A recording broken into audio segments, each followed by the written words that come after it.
लाइए बहुत की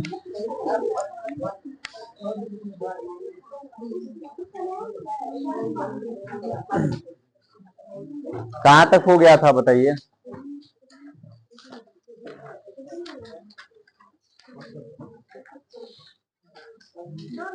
अपवर्तनांक तक हो गया था शायद। ये सब हो गया है।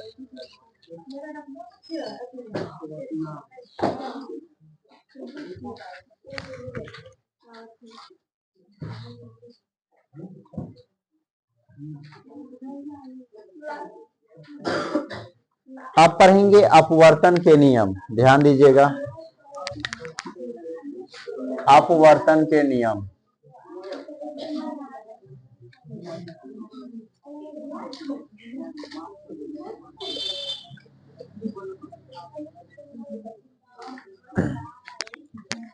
ध्यान दीजिए, जिस तरह से परावर्तन का दो नियम था उसी तरह से अपवर्तन का भी दो नियम।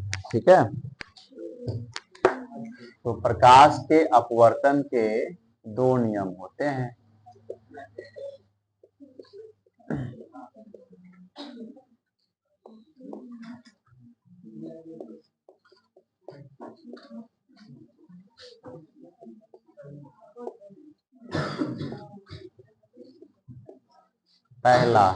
पहला नियम बतला सकते हैं, आपतित किरण, सुनिए, आपतित किरण, अपवर्तित किरण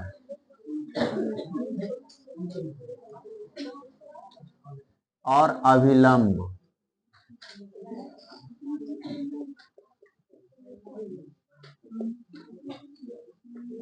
तीनों एक ही समतल में होते हैं।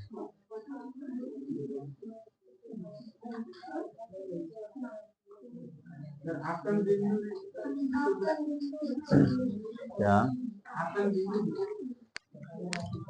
परावर्तन का नियम याद है? परावर्तन के नियम में दिए थे आपतन बिंदु? नहीं दिए थे। बुक में है, उसको छोड़िए ना, कभी जीवन में याद नहीं होगा। बुक में ये लिखा हुआ है, आपतन बिंदु से खींचा गया अभिलंब, आपतित किरण, आपतन बिंदु से खींचा गया अभिलंब और अपवर्तित किरण, तीनों एक ही लंब में समतल में होते हैं। वही बात यहाँ भी लिखा हुआ है। वहां जो बोला ना कि आपतन बिंदु पर खींचा गया लंब, उसी को तो अभिलंब बोलते हैं। एक शब्द में हम लिख दिए हैं और ये आसानी से आपको याद हो जाएगा। ठीक है, इसलिए ऐसा याद कीजिए, आपतित किरण, अपवर्तित किरण और अभिलंब। जो आप देख रहे हैं बुक में जो लिखा हुआ है आपतन बिंदु पर खींचा गया लंब, उसे ही तो अभिलंब बोलते हैं। तो इसलिए एक शब्द में हम उसको अभिलंब यहाँ पे लिखे हैं। तो आपतित किरण, अपवर्तित किरण और अभिलंब तीनों एक ही समतल में होते हैं। और दूसरा नियम होता है कि आपतन कोण की जया, आपतन कोण की जया और परावर्तन कोण, अपवर्तन कोण ना, और अपवर्तन कोण की जया का अनुपात एक नियतांक होता है। नियतांक मतलब कांस्टेंट, नियतांक मतलब नियत अंक, नियत मतलब फिक्स। ठीक है, यानी कि कांस्टेंट। तो आपतन कोण की जया और अपवर्तन कोण की जया का अनुपात एक नियतांक होता है। ठीक है, साइन आई बट्टा साइन आर बराबर क्या? एक नियतांक। और ये जो दूसरा नियम है ना, ये जो दूसरा नियम है, इसे ही स्नेल का नियम भी कहा जाता है। इसे ही स्नेल का नियम भी कहा जाता है।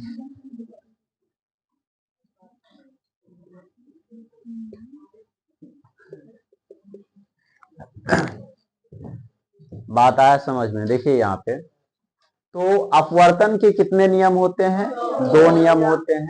ठीक है, पहला आपतित किरण, अपवर्तित किरण और अभिलंब तीनों एक ही समतल में होते हैं। ठीक है, आपतित किरण, अपवर्तित किरण और अभिलंब तीनों एक ही समतल में होते हैं।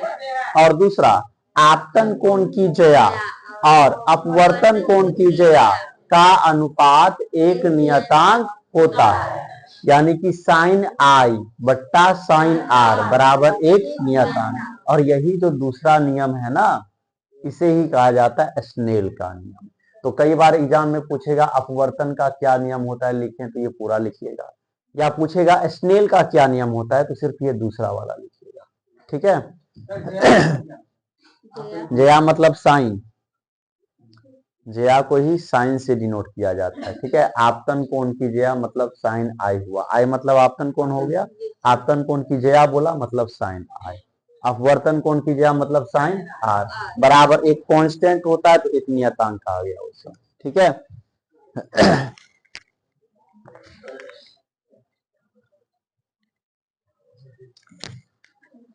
अब है प्रकाश के अपवर्तन का दैनिक जीवन में उपयोग।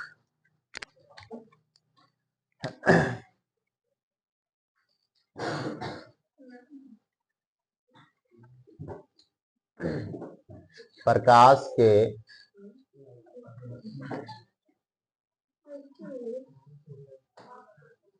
अपवर्तन का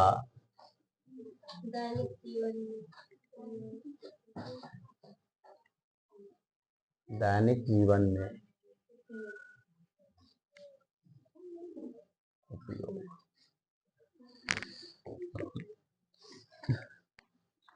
सबसे पहले आपको इतना बात पता है, जब प्रकाश की कोई किरण सघन माध्यम से विरल माध्यम में जाती है तो क्या होता है बताइए? वो तो हो ही जाता है, एक माध्यम से दूसरे माध्यम में जाता है। क्या अविलंब से? जब सघन माध्यम से विरल माध्यम में जाती है तो अविलंब से दूर हो जाती है, और जब विरल माध्यम से सघन माध्यम में जाती है तो अविलंब की ओर मुड़ जाता है, और जब बिल्कुल सीधी जाएगी तो बिना मुड़े हुए सीधी निकल जाएगी। ठीक है, चलिए ये तीनों बात आप जानते हैं। अब देखिए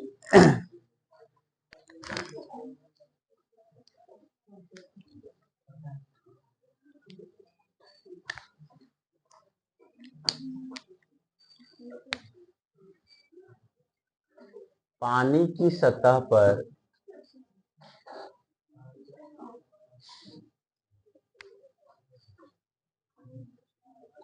छड़ी का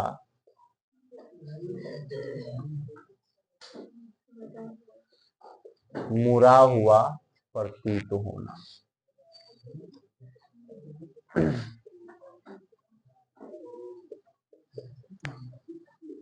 आप देखे होंगे, जब मान लीजिए कि किसी चीज में पानी भरा हुआ है, बाल्टी में हो या गमला में हो, किसी भी चीज में पानी भरा हुआ है, उसमें जब आप लकड़ी डालिएगा ना तो लकड़ी पानी के सतह के पास से नीचे में मुड़ा हुआ प्रतीत होगा, पूरा सीधा प्रतीत नहीं होता है, पूरा सीधा नहीं लगेगा, ऐसा प्रतीत होगा जैसे टूट गया, टूट करके ऊपर मुड़ा हुआ है।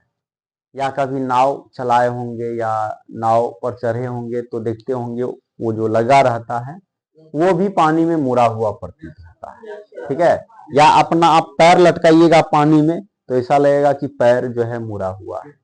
ठीक है, साफ पानी रहना चाहिए, साफ पानी रहेगा तब आपको दिखेगा। देखिए, तो पानी की सतह पर छड़ी का मुड़ा हुआ प्रतीत होना, ऐसा क्यों होता है? देखिए एक आकृति बनाते हैं आपको समझाने के लिए।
देखिए क्या होता है, ये छड़ी है और ये पानी का सतह है, ठीक है। छड़ी का आधा हिस्सा जो है वो पानी के नीचे है। ये ओरिजिनल स्थिति को दिखाता है, वास्तविक स्थिति को, कि हकीकत में छड़ी ऐसा है। अब कोई आदमी यहां से, ये पानी का सतह ही है, कोई आदमी यहां से इस छड़ी को जो पानी के नीचे में है, पानी के अंदर है, उसको देख रहा है। अब बताइए हम किसी चीज को कैसे देख पाते हैं? जब उस चीज से रोशनी हमारे आंखों तक आती है। हमारे आंखों से रोशनी नहीं जाती, उस चीज से हमारे आंखों तक रोशनी आती है, तब जाकर के हम उस वस्तु को देख पाते हैं। तो बताइए ये एक आंख वाला इस छड़ी को कैसे देख पाएगा? जब इस छड़ी से रोशनी इसकी आंखों तक जाएगी, तो अब रोशनी यहां से, प्रकाश की किरण यहां से चलना शुरू की, किसके तरफ? इसकी आंखों की तरफ, ताकि ये बेचारा देख पाए। यहां से तो किरण सभी दिशा में जा रहा होगा ना, तो कुछ किरणें इधर भी जा रही होंगी। तो देखिए यहां पर कम से कम 2 किरण मिलता है ना, तब जाकर के प्रतिबिंब बनता है, ऐसा आप लोग पढ़े हुए हैं। तो देखिए एक किरण ऐसे आया, और जब यहां पे आया होगा तो ये तो 2 माध्यम को अलग करने वाला सतह है। पानी का यदि सतह है, ऊपर वाला सतह, तो ये 2 माध्यम को अलग कर रहा है। नीचे पानी, ऊपर हवा, है ना। नीचे पानी है और ऊपर, तो प्रकाश की किरण ऐसे करके आया। इसको जाना कैसे चाहिए था? बिल्कुल सीधा। कैसे जाना चाहिए था? अच्छा, यहां पर यदि हम अभिलंब खींचे, यहां पर यदि हम अभिलंब खींचे, बिल्कुल सीधा होगा अभिलंब। चलिए अभिलंब खींचे, तो प्रकाश के किरण को जाना चाहिए था ऐसे, बिल्कुल सीधा, लेकिन ऐसे नहीं गया, अभिलंब से दूर भाग गया, अभिलंब से। और कारण पता है आपको? क्योंकि ये है सघन माध्यम। नीचे पानी है ना, नीचे पानी है और ऊपर हवा है, तो नीचे तो सघन माध्यम है, ऊपर विरल माध्यम है। तो जब प्रकाश की किरण इस सघन माध्यम से विरल माध्यम में जाती है, तो अभिलंब से दूर हट जाती है, इसलिए प्रकाश का किरण इधर चला गया। आप एक किरण को तो समझ गए, लेकिन एक किरण से कभी भी प्रतिबिंब नहीं बनता। आप इससे पहले भी प्रतिबिंब सब जो बनाए हैं, 2 किरण का उपयोग किए हैं, 2 किरण आरेख का। तो एक और किरण लेते हैं, यहां से एक किरण आया, ऐसे गया, और ये भी 2 माध्यम को अलग करने वाला सत्ता है। क्या है? 2 माध्यम को अलग करने वाला। तो यहां पर हम बनाएंगे अभिलंब। अब ये प्रकाश के किरण को जाना चाहिए था सीधे, लेकिन नहीं गया। देखिए किधर गया, ये अभिलंब है, अभिलंब से दूर भाग गया, अभिलंब से। ये सघन माध्यम है, ये विरल माध्यम है। जब प्रकाश की किरण सघन माध्यम से विरल माध्यम में जाती है, तो अभिलंब से दूर भाग जाती है, इसलिए ये अभिलंब से दूर भाग गया। ऐसे जाना चाहिए था ना, लेकिन क्या हुआ? अभिलंब से दूर भाग गया। ये भी ऐसे जाना चाहिए था, लेकिन अभिलंब से दूर भाग गया। अब दोनों प्रकाश का किरण इसके आंखों तक पहुंच गया, तो ये अब छड़ी को देख रहा। आप देखिए इसको कहां प्रतीत होगा? इधर तो कहीं पर ये दोनों किरण मिल नहीं सकता, क्योंकि ये वो ईर घाट जा रहा है तो एगो वीर घाट जा रहा है, अलग अलग जा रहा है ना। ये इधर जा रहा है तो ये इधर जा रहा है, दोनों नहीं मिल सकता कभी भी। जहां दोनों किरण मिलता है वहीं तो प्रतिबिंब बनता है। या तो किरण मिलेगा या मिलता हुआ प्रतीत होगा। तो जहां मिलेगा वहां वास्तविक प्रतिबिंब बनेगा, और जहां मिलता हुआ प्रतीत होगा वहां आभासी प्रतिबिंब बनता है। तो देखिए हम इन दोनों को पीछे की तरफ बढ़ाते हैं, इसको भी पीछे की तरफ बढ़ा दिए, यहाँ पे आ गया, इसको भी पीछे की तरफ बढ़ा दिए, यहाँ पे आ गया, मतलब यहीं पर प्रतिबिंब बनेगा। आप देखिए इस छड़ी से ऐसे करके लीजिए, तो अब वो छड़ी इसको यहां पर प्रतीत नहीं होगा। अब इस आंख को थोड़ी ना पता है कि प्रकाश यहां से आया और मुड़ गया, नहीं पता है इसको बेचारे को, ठीक है। वो तो देख रहा है कि प्रकाश यहां से आ रहा है, मतलब पीछे यहाँ पे मिल रहा होगा, यहाँ पे मिल रहा होगा। तो ऐसा ही इमेजिनेशन हमारे दिमाग में बनता है। बताइए हमारे दिमाग को धोखा हो जाता है, ठीक है। सही में यहां बनता है लेकिन हमें दिखेगा कहाँ, यहाँ पे। क्यों? प्रकाश के अपवर्तन के कारण। क्योंकि प्रकाश की किरणें जब सघन माध्यम से विरल माध्यम में आती है तो अभिलंब से दूर हट जाती है, जिस कारण से छड़ी जहां पर है वो अपने वास्तविक स्थिति से ऊपर उठी हुई और मुड़ी हुई प्रतीत होती है, ठीक है। किसके कारण? प्रकाश के अपवर्तन के कारण। तो आज इसका कारण आप लोगों को पता चला, ठीक है। इसके पीछे का कारण क्या है? प्रकाश का अपवर्तन। अक्सर आप आज भी पानी में जाकर के देखिएगा, छड़ी आपको ऊपर उठा हुआ प्रतीत होगा, ठीक है, ऊपर उठा हुआ और मुड़ा हुआ प्रतीत होगा। वो किसके कारण? प्रकाश के अपवर्तन के कारण, ठीक है। चलिए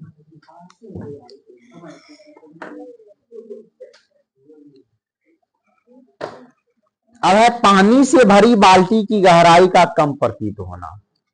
पानी से भरा हुआ जो बाल्टी रहेगा उसका पेंदी आपको पहले की अपेक्षा ऐसा लगेगा कि ऊपर उठा हुआ है। बात समझे ना। इसके भी पीछे का कारण क्या है?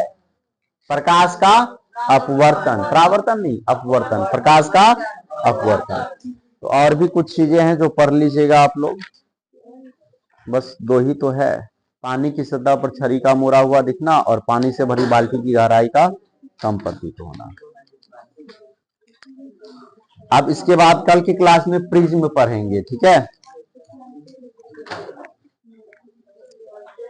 और उसके बाद फिर लेंस पढ़ेंगे।